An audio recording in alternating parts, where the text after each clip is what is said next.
Sorry. हाय, कैसे हो? Never mind मी, मैं बीच बीच में थोड़ा डिप्रेशन में चला जाता हूँ। तुम लोग ये सोच रहे होगे कि ये चूतिया कुछ बोल क्यों नहीं रहा, एंड ये दूसरा चूतिया कौन है जो बैकग्राउंड में रोए जा रहा है। एक्चुअली ये सारा चूतिया आप थोड़े टाइम पहले स्टार्ट हुआ है, तो हम थोड़ा रिवाइंड करके देखते हैं।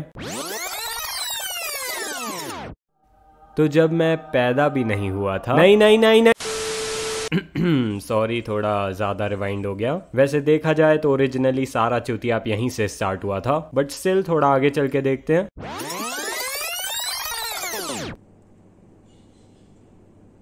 It's 20th June, 6 o'clock in the morning, and I'm going to Delhi for internship. It's my life, it's now or never, but I ain't gonna live forever. अभी मैं स्टेशन पे आ गया हूँ, and as I can remember मेरी train शायद थोड़ी late हो गई थी। आई मीन, और क्या ही रीजन हो सकता है ट्रेन की पटरियां रिकॉर्ड करने का। आई am doing voice over cause first मेरे पापा मेरे साथ हैं, so it will be very awkward कि मैं गधों की तरह कैमरा खोल के खुद को देख के बतियाने लग जाऊं। Is next time is bad luck, is the next time is second reason is मैंने ये वीडियो रात भर बैठ के बनाई थी, तो मेरे गले में दर्द हो रहा है, सो मैं वैसे भी ज्यादा कुछ बोल नहीं पाऊंगा। And third, which is the most important reason is मैं स्टेशन पे हूँ। यहाँ लोगों पे अपनी ट्रेन का इंतजार करने के अलावा कुछ नहीं होता, एंड जब लोगों पे कुछ करने को नहीं होता वो दूसरे लोगों को घूरते हैं कि बहनचो इस पे क्या है करने को। सो इस सिचुएशन में व्लॉगिंग, आई थिंक वो बस फ्लाइंग बीस्ट पे सूट करती है।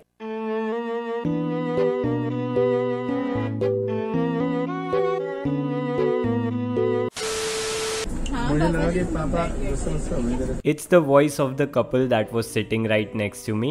Oh sorry, it's the voice of the couple that was hugging right next to me. तब ग्वालियर का टेम्परेचर अराउंड 40 डिग्रीज तक था, and Gwalior to Delhi journey is around 4 to 5 hours लॉन्ग। इन्होंने पूरे 5 घंटे एक दूसरे को हक किया है। पूरे 5 मतलब पूरे 5। बहनचो बाथरूम तक नहीं गए ये दोनों। मेरा मन कर रहा था इनका सर फोड़ दूं। एक्चुअली एक की सीट यहाँ मेरे साथ थी एंड एक की कहीं और थी, सो दे आस्क्ड मी कि like can you please exchange seat so that हम दोनों आराम से एक दूसरे को हक कर पाए। But I said no, cause मुझे भी देख के मजा आ रहा था। अच्छा, for those of you that still don't know what I am doing और what my course is, I am doing BTech in biotechnology. I think मैं शायद अब 10वीं बार बता रहा हूँ। Currently I am in second year, well technically I am in third year now, because exams खत्म हो गए हैं एंड रिजल्ट्स भी आ गए हैं। एंड गेस व्हाट, मैं पास हो गया। यू नो, मुझे ऑलमोस्ट लग रहा था कि मैं फेल होने वाला हूँ। मैं इंस्टाग्राम पे कॉन्स्टेंटली स्टोरीज भी डाल रहा था about how I might fail. मुझे लग रहा था कि मैं प्रोबेबली फेल हो जाऊंगा, कॉज नीट में तो वही होता आ रहा है मेरे साथ। बट मैं ये भूल गया था कि मैं बायोटेक कर रहा हूँ। मेरी क्लास में सारे नीट फेलियर्स हैं। आर एग्जाम फील्स लाइक लंगड़े लोगों की रेस चल रही है।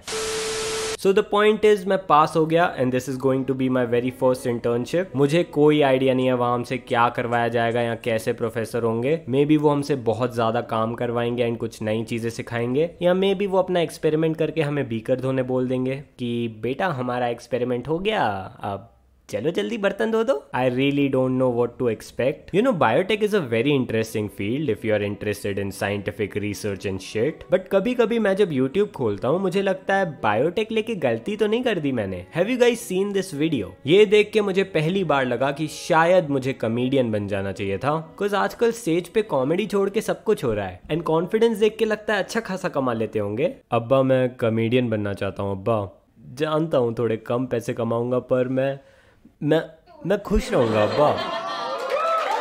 See, I don't hate them. I know it's very cute and romantic and daring to propose in front of a huge audience, but as the audience, भैया मैं comedy देखने आया था। नहीं मतलब अच्छा है आप प्रपोज कर रहे हो, बट पैसे मैंने कॉमेडी देखने के दिए थे।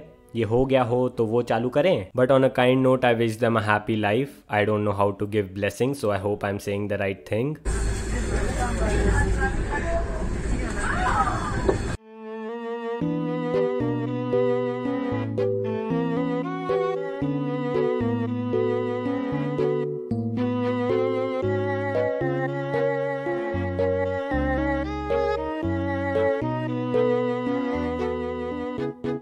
नाउ डोंट वरी, मैंने बस वीडियो ही नहीं बनाई है, मैंने अलोंग द वे काफी पिक्चर्स भी लिए हैं। Like this one, this is a normal picture of a metro train. इसको देख के तुम्हारा कोई इमोशन डेवलप नहीं हो रहा होगा, like excitement, happiness etcetera. But अगर तुम इस पिक्चर को जूम करके देखो आई थिंक अब तुम्हारे मन में एक इमोशन डेवलप हो गया होगा, उस इमोशन को कहते हैं jealousy, you jealous piece of shit.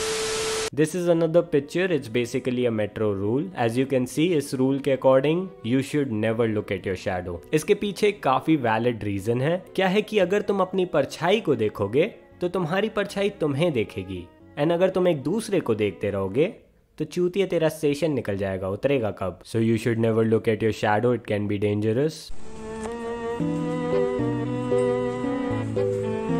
सभी को सूचित किया जाता है कि पीजी में से 2 लैपटॉप और 2 फोन आज चोरी हुए हैं, और जब सबने चोरों को पकड़ने का प्रयास किया तो उन्होंने देसी कट्टे बंदूक से गोली दीवार में चला दी। कृपया पीजी के अंदर बाहर होते समय गेट बंद करें और अपने सामान के जिम्मेदार बने।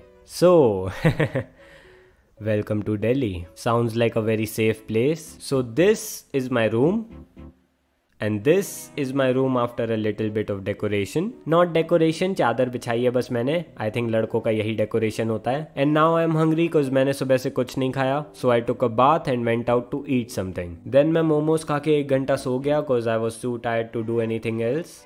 नाउ मैं दिल्ली की सड़कों पे घूम रहा हूँ, trying to explore Delhi. I really hope कि शायद यहाँ पे भी कोई देसी कट्टा चला देगा। यहाँ एक्चुअली परदेसी लोग बहुत ज़्यादा हैं, सो मैं काफ़ी इंटरेस्टेड था, यू नो, लाइक मैं देखना चाहता था कि अगर कोई परदेसी पे देसी कट्टा चला देगा तो वो मरेगा या भांगड़ा करेगा। एनीवे, काफ़ी लोग मुझसे कह रहे थे कि नीट आ रहा है, थोड़ी मोटिवेशन दे दो। यार मैं क्या दे सकता हूँ तुम्हें मोटिवेशन? आई डोंट थिंक मैं तुम्हें किसी ऐसी चीज़ के लिए मोटिवेट कर सकता हूँ जो मैं खुद कभी नहीं कर पाया। I don't consider myself qualified for that. But यार देखो, look at me, I didn't crack NEET but मैं जिंदा हूँ ना। Well barely, I agree, but मैं जिंदा हूँ ना। I am studying, I will get a job, I will probably get married too, या maybe I won't be able to earn as much as I expected, और maybe I will, you never know. But मैं आगे तो बढ़ गया ना, at least एक चीज़ के पीछे रो तो नहीं रहा। Don't focus too much on your failure. Life एक एग्जाम से खत्म नहीं हो जाती है। Even if you don't crack NEET, always remember it's not your fault.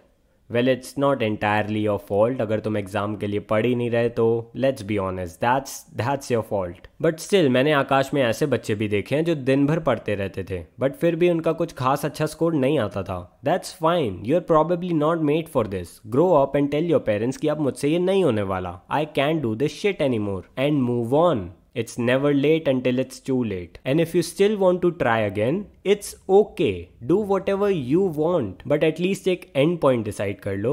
It's fine if you take 1 drop. It's fine if you take 2 drops. It's okay if you go up to 3 drops. But अगर तुम 4th drop तक जा रहे हो तो I'm sorry, but I think at this point you are just dropping your life. मैंने personally 1 drop लिया था cause मुझे उतना काफ़ी लगा अपनी औकात जानने के लिए. Rest is your choice. I also said it's not your fault cause देखो, ऑलमोस्ट 18 लाख बच्चे नीट देते हैं एंड सीट्स 1 लाख भी नहीं है। और सिस्टम इज फक्ड अप। एक बच्चा जिसके मार्क्स 420 हैं उसे कॉलेज मिल जाता है, विराज दूसरा बच्चा जिसके 520 हैं उसे नहीं मिलता। यू कैन टेल मी कि 420 मार्क्स वाला बच्चा कॉलेज डिजर्व करता है बट 520 वाला नहीं करता। It's unfair but this is how life works. It's not always fair, just learn to live with it. Sooner you will learn, better it will be for you. Yeah, I think that's it. This is more like an after NEET motivation. मैं संदीप माहेश्वरी की तरफ 20 minute की video नहीं बनाऊंगा, चिंता मत करो. So that's it for this video. Hope you enjoyed and thank you for watching.